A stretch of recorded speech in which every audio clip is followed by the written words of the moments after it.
Roland, first of all, we do a lot of cases usually dealing with serious injury, death related to law enforcement. But this was a case that we could not pass up based on the extraordinary and disbelief of what happened to this Tamara. No outside cameras or surveillance cameras in the store at Advanced Auto Part in Dallas, North Carolina. She simply went into the store May 16th to pick up a part for her husband. What transpired was that, like she said, somebody sent these phones to the store, and subsequently, one of the sales associates at the store said that the person had came back in the store after police went to the store to pick up the phones.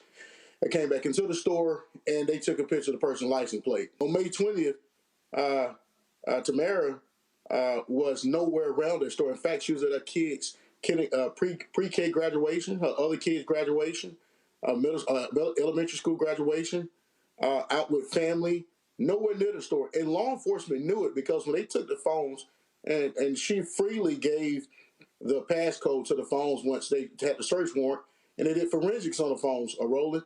And in the forensics, they found that she was not at the store on the date that sales associate alleged that she was there.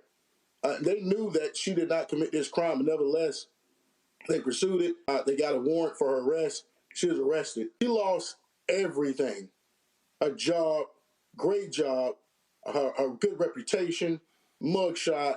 Her home is now foreclosure for sale.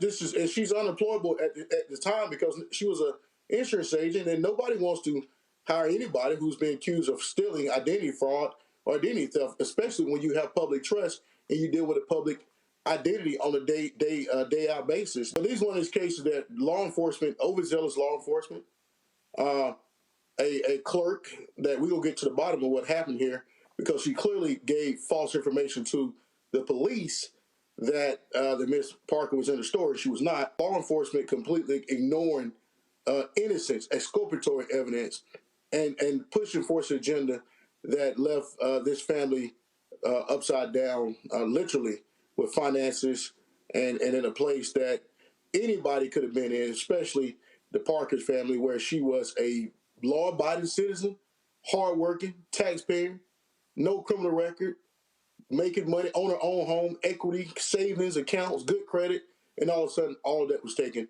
from her as a blink of an eye.